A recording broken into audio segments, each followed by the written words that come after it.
الشيطان الرجيم بسم الله الرحمن الرحيم من اهتدى فإنما يهتدي لنفسه ومن ضل فإنما يضل عليها ولا تزر وازرة وزر أخرى وما كنا معذبين حتى نبعث رسولا صدق الله مولانا العظيم الصلاة والسلام عليك يا سيدي يا رسول الله الصلاة والسلام عليك يا سيدي يا حبيب الله الصلاة والسلام عليك يا سيدي يا شفيع المذنبين وعلى آلك وأصحابك يا سيدي يا رحمة للعالمين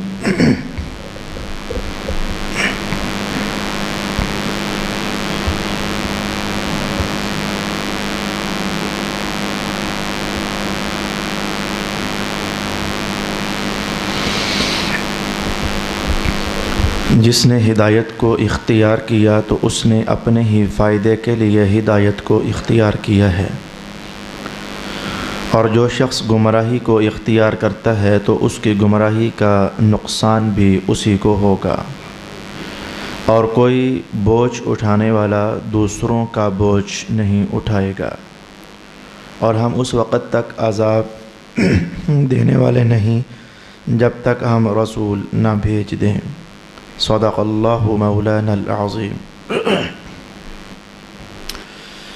اللہ رب العالمین نے اس آیت مبارکہ میں بڑے دو مسائل بیان فرمائے، جن میں سے پہلے مسئلے کو سمجھنے کے لیے ہمیں 4 طریقے سے گفتگو کرنی ہوگی، اور دوسرا مسئلہ کہنے کو تو یہ ہے کہ اسے سمجھنے کے لیے ہمیں ایک جہت ہی سے گفتگو کرنی ہے، لیکن وہ جو ایک جہت ہی سے گفتگو کرنی ہے اپنے مقام پر وہ بھی بہت ساری تفصیل کا تقاضا کرتی ہے۔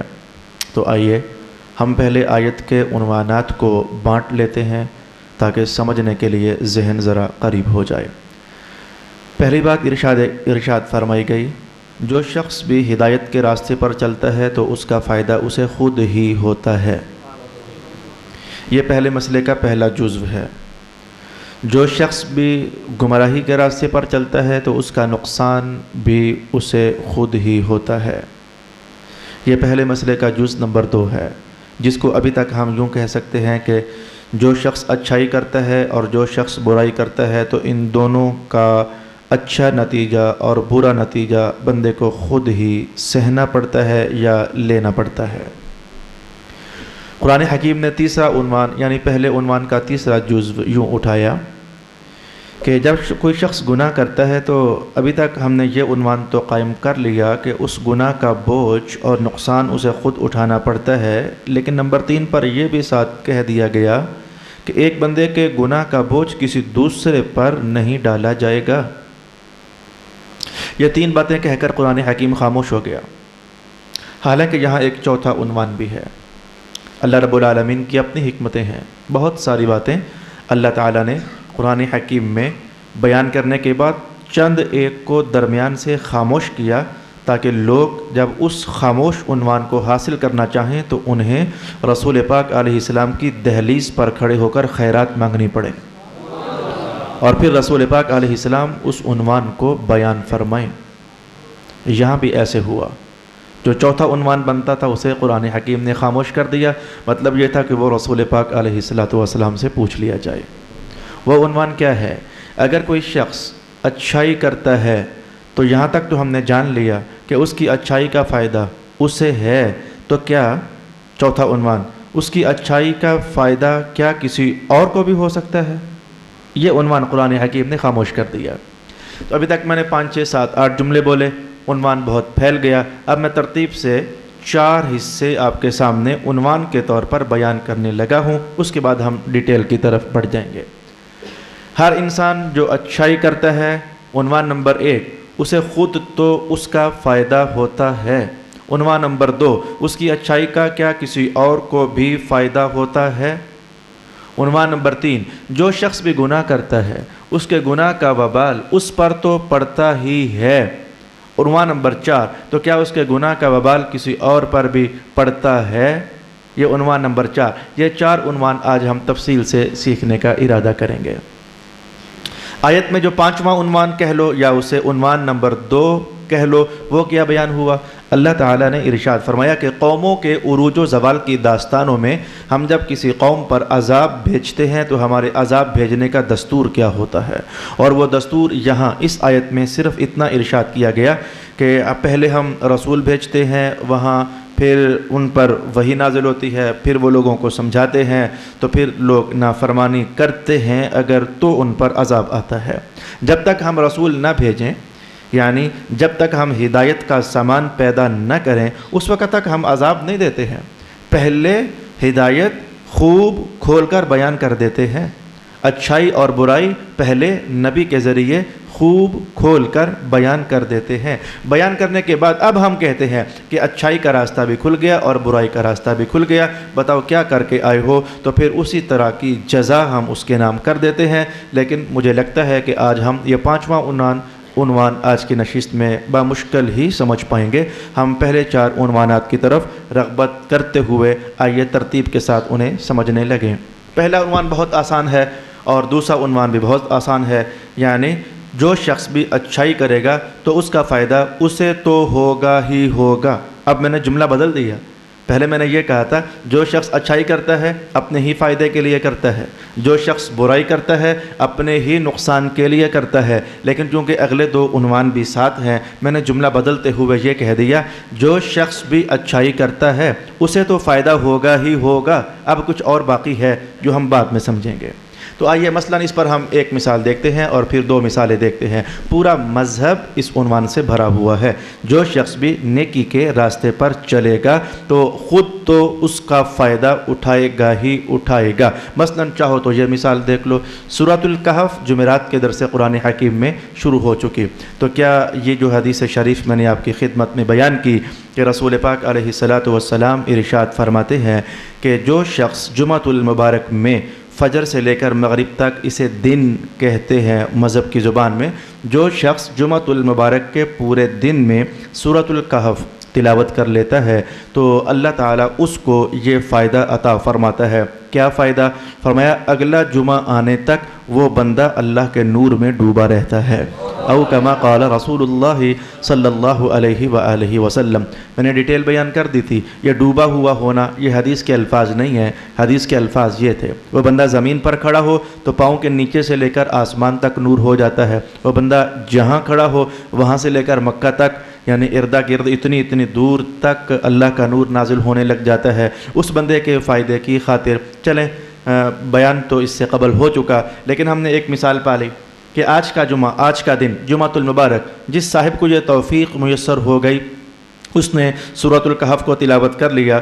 ہر نیکی کی شان یہی ہوتی ہے، لیکن میں نے بطور مثال ایک آدھ کہنا ہے، تو جس نے سورۃ الکہف کو تلاوت کر لیا، بیان رسول اللہ علیہ السلام کے مطابق فائدہ اس تلاوت کرنے والے کو ہی ہوگا۔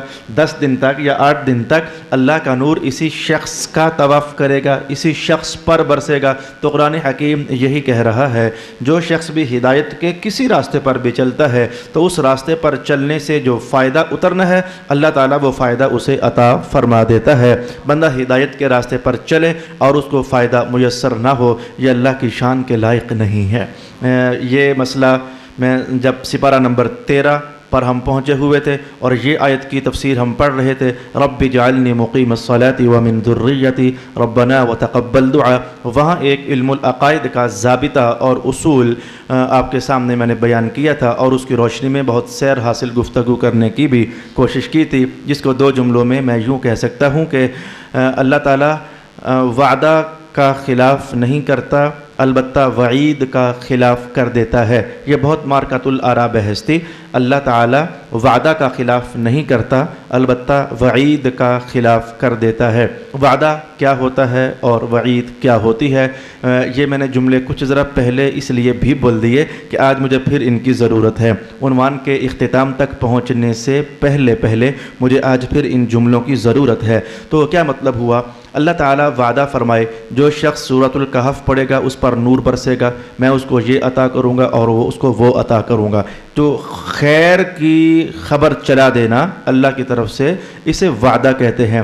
نماز پڑھو گے میں جنت دوں گا، یہ وعدہ ہے۔ روزے رکھو میں تمہارے گناہ معاف کر دوں گا، یہ وعدہ ہے۔ تو اللہ وعدہ کا خلاف نہیں فرماتا۔ جو اس نے فرما دیا کہ میں تمہیں یہ جزا فلانے عمل کے نتیجے میں دوں گا، اللہ کبھی اس کا خلاف نہیں فرماتا ہے۔ یہ اس کی شان رحمت کے خلاف ہے کہ وہ وعدہ کرے میں جھولی بھروں گا اور پھر کہے کہ میں نہیں بھرتا، یہ اس کی شان رحمت کے بہت خلاف ہے اور بہت خلاف ہے۔ وہ کبھی ایسا نہیں کرتا ہے، البتہ وعید کا خلاف کر دیتا ہے، اور یہ اس کی رحمت کے کا تقاضا نہیں بلکہ بہت سارے تقاضے ہیں۔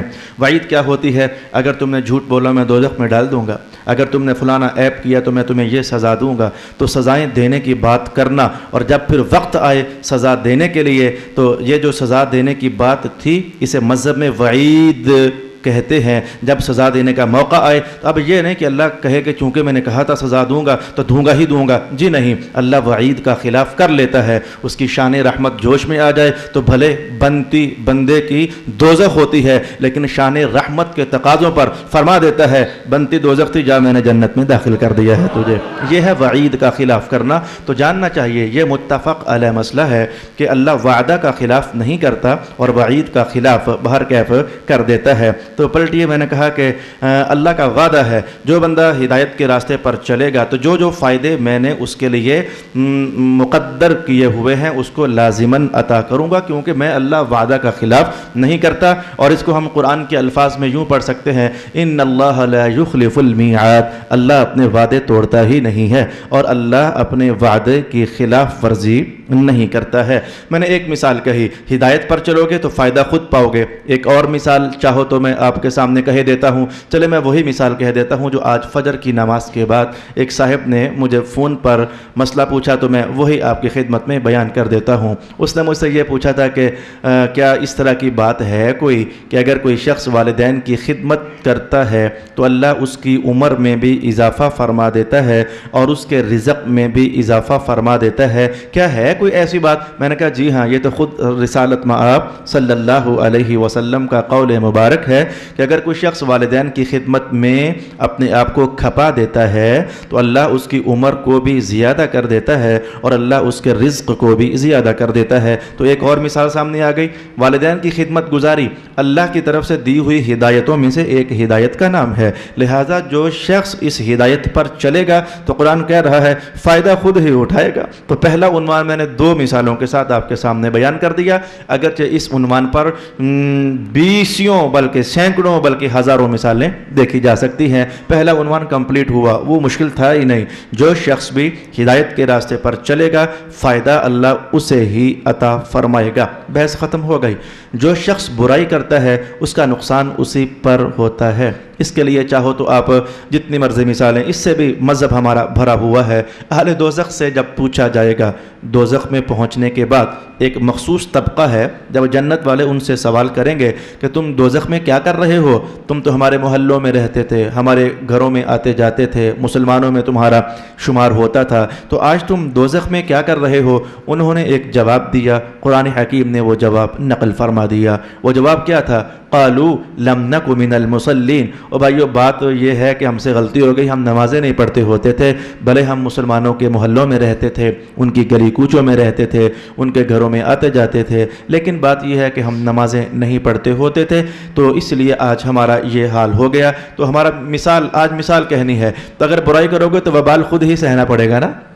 عنوان صرف یہ تھا، اگر برائی کرو گے تو وبال خود ہی سہنا پڑے گا نا۔ یا مثال کے طور پر آپ یہ مثال دیکھ لیجئے، 11واں سپارہ سورہ توبہ، اللہ تعالیٰ نے یہ کلام ارشاد فرمایا، 10ویں سپارے کے اندر یہ کلام ارشاد فرمایا۔ کیا کلام؟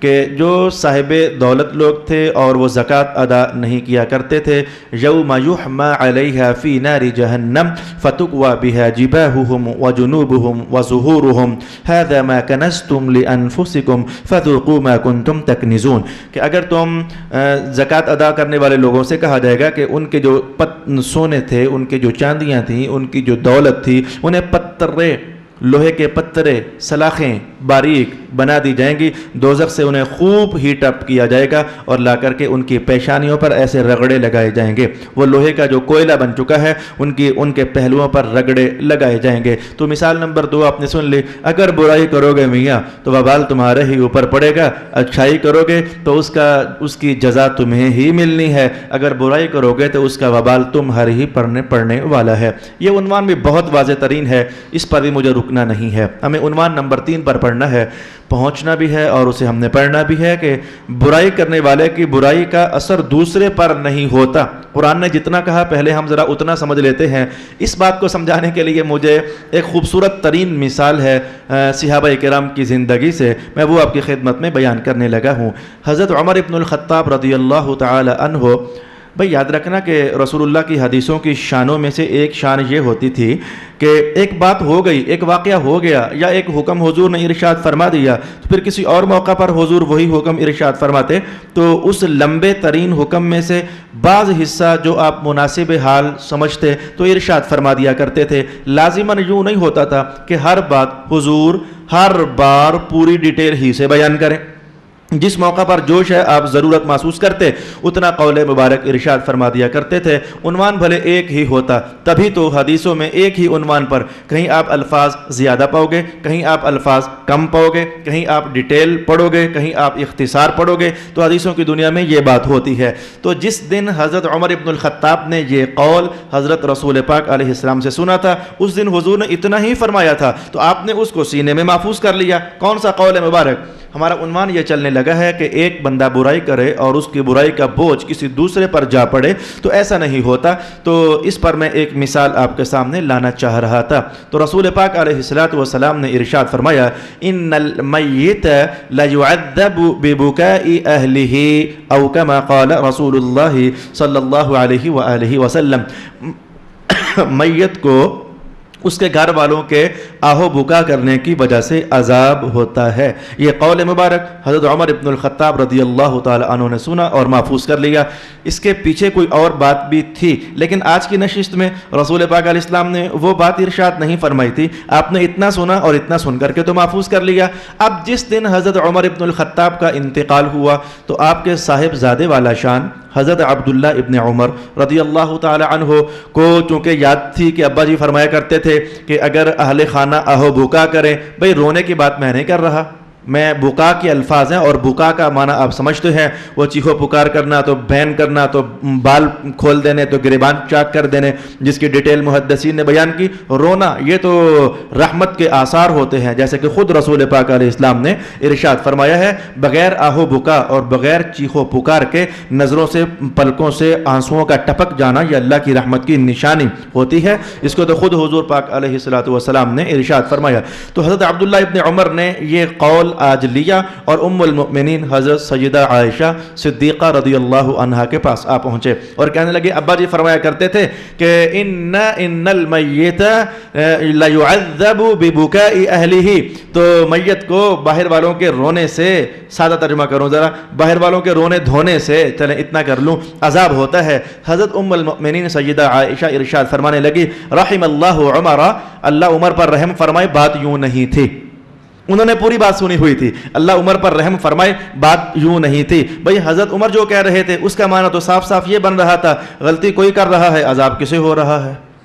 بھائی وہ رونے دھونا، چیخو پکار کرنا یہ بعد والوں کی غلطی ہے، اور جو قول آپ سن چکے تھے اس کے مطابق معنی یہ بن رہا تھا کہ آہو بکا وہ کر رہے ہیں، عذاب میت کو ہو رہا ہے، تو گناہ ایک بندہ کر رہا ہے، عذاب دوسرے پر ہو رہا ہے۔ اس قول کا صاف صاف یہ معنی بن رہا تھا۔ تو حضرت ام المؤمنین فرمانے لگی، رحم اللہ عمر لیس کذالک، اللہ عمر پر رحم فرمائے، بات یوں نہیں تھی، بلکہ بات یہ تھی، بات سننا، بات کیا تھی؟ فرمانے لگے ہوا یہ تھا کہ رسول پاک علیہ السلام ایک قبرستان سے گزر رہے تھے، تو اس قبرستان میں ایک قبر یہودی عورت کی تھی، تو اس کو اندر عذاب ہو رہا تھا اور باہر اس کے اہل خانہ آہو بکا کر رہے تھے۔ تو رسول پاک علیہ السلام نے 2 خبریں بتائی تھیں بس، حضور نے دو خبریں بتائی تھیں، جیسے ہم بھی تو بہت ساری خبریں بتاتی ہیں، لو جی ان کے اندر ہمارے معاشرے کی زبان، لو جی ان کے گھر میں لائٹ نہیں ہے اور یہ باہر نکل کر پتہ نہیں کیا کر رہے ہیں، یہ دو خبریں، ان کے گھر میں آگ لگی ہوئی ہے، یہ باہر بیٹھا شربت پی رہا ہے، یہ دو خبریں۔ بھئی اندر والی آگ کا باہر والے شربت سے کیا تعلق، باہر والے شربت کا اندر والی آگ سے کیا تعلق، ان کی دکان پر چور آ گئے ہیں اور یہ یہاں بیٹھا روٹی کھا رہا ہے، یہ دو خبریں ہیں۔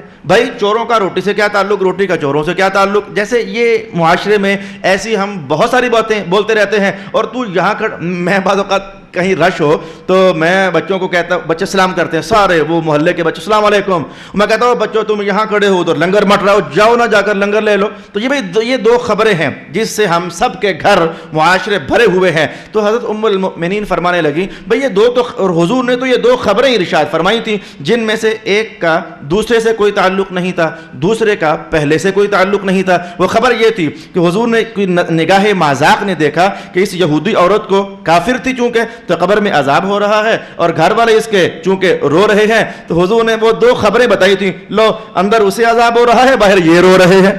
حضور نے تو اس انداز میں بات کی تھی، یعنی یہ نہیں فرمایا تھا کہ باہر کے رونے والوں کی وجہ سے اندر والی کو عذاب ہو رہا ہے، یہ کلام نہیں تھا۔ اصل بات یہ تھی کہ حضور نے دو باتیں بتائیں، لو اندر اسے مار پڑ رہی ہے، باہر یہ رو رہے ہیں، یہ تو اصل میں یہ بات ہوئی تھی۔ لہذا یہ صحابہ کا ایک مختصر سا اختلاف ہوا۔ اختلاف کی بنیاد کیا تھی؟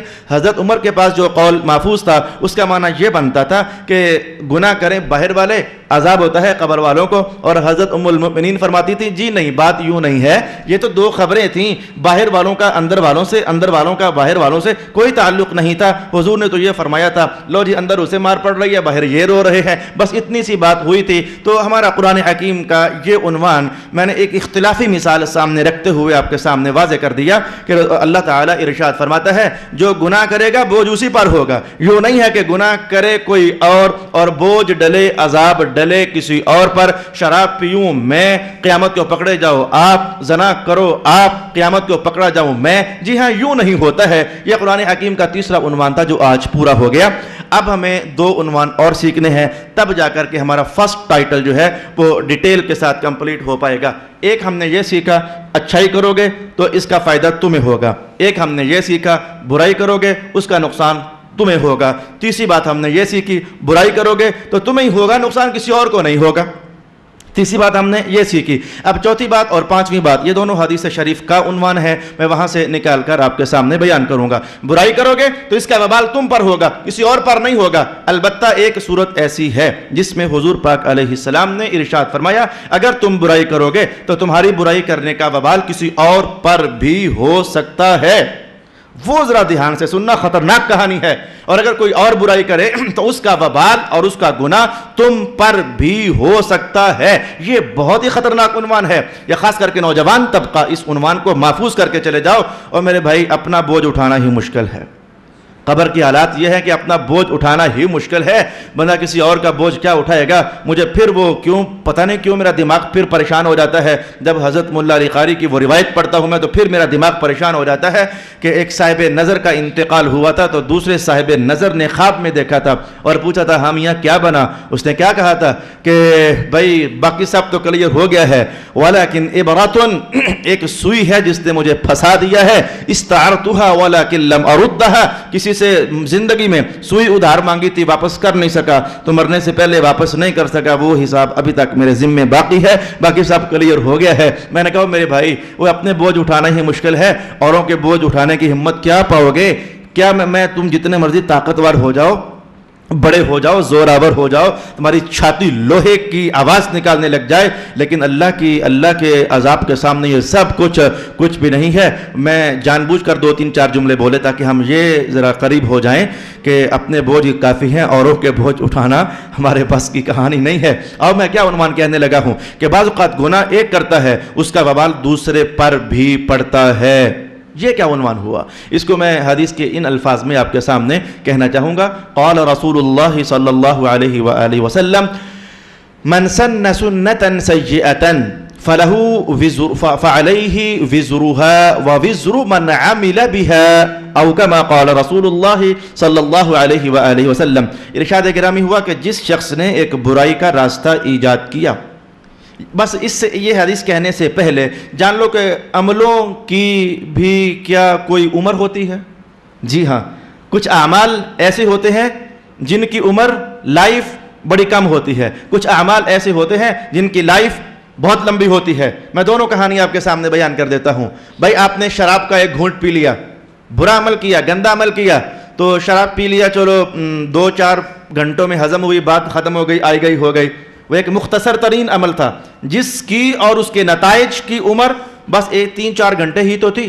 نشہ ہو گیا تو آدھے پونے گھنٹے میں زائل ہو گیا، تو ٹوٹل آخر کار وہ شراب پانی بن کر، پیشاب بن کر جسم سے برخاست ہو گئی اور نکل گئی، تو یہ 3-4 گھنٹوں میں اس عمل کا نتیجہ پورا ہو گیا۔ لیکن کچھ عمل ایسے ہوتے ہیں جن کی لائف بہت لمبی ہوتی ہے۔ اس کی مثال میں کیا کہنا چاہوں گا، مثلا آپ میں سے کوئی شخص سینما ہال بنا لیتا ہے۔ اب سینما ہال کوئی 1-2-4 گھنٹوں کی خاطر تھوڑا ہوتا ہے میاں، وہ مہینوں بلکہ پھر سالوں اور پھر کئی سالوں تک اسے چلنا ہوتا ہے۔ کاروبار اور آمدن کا ذریعہ جو بنا لیا، آپ نے گندا عمل کیا، نوجوان نسل کو بگاڑنے کا اہتمام آپ کے ہاتھوں ہو گیا، لیکن یہ گندا عمل ایسا ہے کہ جس کی بہت لمبی لائف ہے، یہ 20 سال بھی چل سکتا ہے، 40 سال بھی چل سکتا ہے، 100 سال تک بھی یہ چل سکتا ہے۔ اچھائیوں کی دنیا میں بھی کچھ ایسا ہے، کچھ اچھائیاں ایسی ہوتی ہیں کہ جن کی دکھنے میں عمر بڑی کم ہوتی ہے۔ آپ نے کہا سبحان اللہ، اچھا عمل کیا، کرنے کے فوراً بعد بات ختم، کوئی لانگ لائف اس کی نہیں ہے۔ لیکن کچھ اعمال ایسے ہوتے ہیں، آپ نے مسجد بنائی ہے، جس صاحب نے یہ مسجد بنائی یا جن دوستوں نے مل کر یہ مسجد بنائی، اب یہ مسجد یہ کوئی اس کی لائف کم نہیں ہے، اب یہ کئی سالوں سے، 11 سال سے تو میں یہاں ہوں اور ابھی نہ جانے کتنے اور سال اللہ جب تک چاہے گا یہ مسجد چلتی رہے گی۔ محسوس ہوا کہ کچھ اعمال ان کی لائف کم ہوتی ہے، کچھ اعمال کی لائف لمبی ہوتی ہے، کچھ اعمال صالحہ کی لائف کم ہوتی ہے، کچھ اعمال صالحہ کی لائف ذرا لمبی ہوتی ہے۔ اب حدیث سمجھنا ذرا آپ کے لیے آسان ہو جائے گا۔ رسول پاک علیہ السلام نے ارشاد فرمایا کہ ایک عمل گندا ایسا ہے جس کی عمر بڑی لمبی ہوتی ہے۔ حضور وہ کون سا ہے؟ میں کسی اور کو گند کے راستے پر ڈال دینا۔ من سن سنتن سیئتن، ایک بچہ تھا جوانی کی دہلیز پر قدم رکھ رہا تھا، وہ تو ان برائیوں سے واقف ہی نہیں تھا، لیکن تم میں سے کوئی بڑا اسے لے کر ایک بار برائی کے اڈے پر پہنچا اور پھر پہنچا اور پھر پہنچا، کئی برائیاں اس کی نگاہوں کے سامنے کر دیں، حتیٰ کہ اس کے اندر کی آواز بن گئی مجھے بھی ان میں انوالو ہونا چاہیے۔ یہ جو اتنا پروسیس آپ نے کر دیا، یہ ایک ایسا گندا ترین عمل ہے میرے بھائی کہ جو اب ایک زمانہ تک چلے گا۔ اچھائیاں شاید لوگ جلدی چھوڑ دیتے ہیں لیکن برائیاں جلدی نہیں چھوڑتے ہیں۔ اگر میں چاہوں تو دلیل لاتا ہوں حدیث شریف سے۔ رسول پاک علیہ السلام نے برائیوں والے معاشرے کو بدلنا تھا، نبی ہو کر، سب سے مؤثر کلام والا ہو کر، ہدایت کا سرچشمہ ہو کر، اللہ کی نور کی مدد بھی پا کر، پھر بھی رسول اللہ نے 23 سال لگائے۔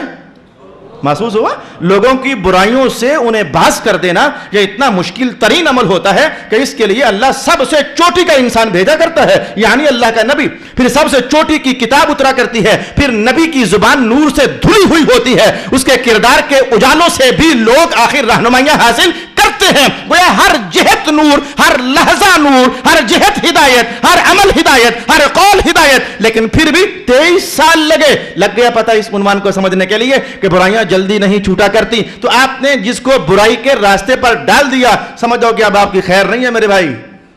برائی کے بچوں سے، برائیوں کے انڈوں سے برائیاں جنم لیتی ہیں۔ شیطان تو خود اس کام کے لیے، وہ تمہارے اس کام کے ابلاغ کے لیے وہ اپنی فوجوں کے ساتھ حاضر خدمت، حاضر جناب، کوئی ذمہ داری ہماری ہو تو برائی آگے پہنچانی ہے، حاضر جناب۔ تم نے ٹرانسفر کی بچے میں، وہ کل نوجوان ہو گیا، اس نے ٹرانسفر کی آگے، وہ پھر نوجوان ہو گیا، اس نے ٹرانسفر کی آگے، اور انہوں نے کئیوں کو، یہ برائیوں کا جہان بڑا خطرناک جہان ہوتا ہے۔ اب یہ وہ چیز تھی، رسول پاک علیہ السلام نے فرمایا کہ جس نے برائی کا راستہ کسی کو دے دیا، برائی کا راستہ ایجاد کر لیا، اس سے تو گناہ ہونا ہی ہونا ہے۔ اب جب جتنے لوگ بھی آئندہ اس برائی کا ارتکاب کریں گے تو ان سب کا گناہ بھی اسے ہوگا، انہیں تو ہوگا ہی ہوگا لیکن اسے بھی ہوگا۔ یہ ہے وہ ٹائٹل کہ بعض گناہ ایسے ہیں کہ جو کرنے والے تو گناہ پاتے ہی پاتے ہیں لیکن اس کا وبال وہ پہلے پر بھی جا برستا ہے، یا جو بھی اس لائن میں، اس چین میں شامل ہو گیا وہ بھی اس برائی میں آ ٹپکتا ہے اور اس کا وبال اس پر بھی پہنچتا ہے۔ میں نے اس لیے نوجوانوں سے کہا کہ او میرے بھائیو، جو گناہ لے چکے ہو پہلی کوشش تو یہ کرو اسے جان چھڑاؤ، اپنی جان چھڑاؤ اپنی، وہ نہیں جان چھوٹ رہی تو خدا کے بندو یہ میری دعوت نہیں ہے کہ میں کہہ رہا ہوں کہ ٹھیک ہے پھر اسے اپنے ہی تک محدود رکھو، کسی اور کو نہ بتاؤ. یہ تو ہے ہی ہے کہ اسے اپنے ہی تک محدود رکھو، کسی اور کو مت بتاؤ. ظالموں مر جاؤ گے، مرنا تو ہے ہی ہے، یہ مر جاؤ گے کوئی اور ہے، وہ مر جاؤ گے بڑا خطرناک عنوان ہے قبر کے اندر، اور مرنے کے بعد بڑے خطرناک حوالہ جات ہیں. اب میں پاکیزہ نشست پر بیٹھا ہوں، کیسے ان نوجوانوں کی مجھ تک پہنچی ہوئی خبریں آپ کو بتاؤں، کیسے بتاؤں؟ میری زبان میں اجازت نہیں ہے، میرے دل میں ہمت نہیں ہے کہ وہ گن من، وہ غلاستیں اور وہ برائیوں کے گرم بازار، بلکہ گرم تنور جو آپ ہی لوگوں نے مجھے بتایا کہ ایسے ہو گیا، اس نے ایسے کر دیا، اس نے ایسے کر دیا، میں کیسے آپ کو بتاؤں؟ میرا مقدس شعبہ، میری یہ مقدس نشست جو رسول اللہ علیہ السلام کی امانت ہے، میں کچھ بھی نہیں بول سکتا. لیکن اتنے نادان آپ بھی نہیں ہو کہ آپ کو سمجھ نہیں آ رہی. آپ کو سمجھ آ رہی ہے اور خوب سمجھ آ رہی ہے، خاص کر کے الیکٹرانک میڈیا نے جو تمہیں اندر سے کھوکھلا بھی کم ہے، کھوچلا کر دیا ہے اور تمہارے کرداروں کو کھوچلا کر دیا ہے. تم اس سے خوب آگاہ ہو میری جان. تو میں نے کہا کہ چوتھا عنوان یہ تھا کہ بعض برائیاں ایسی ہوتی ہیں، کرنے والے ان کا اثر پاتے ہیں اور ان کا اثر اوروں پر بھی ہوتا ہے. اور پانچواں عنوان، وقت کو میں نے دیکھا تو کہا کہ اب نہیں، اگلی نشست جمعۃ المبارک کی نشست ہوگی رمضان المبارک میں، تو انشاءاللہ پانچواں عنوان اس میں ہم ڈیٹیل سے سیکھنے کا اہتمام کریں گے. وآخر دعوانا ان الحمدللہ.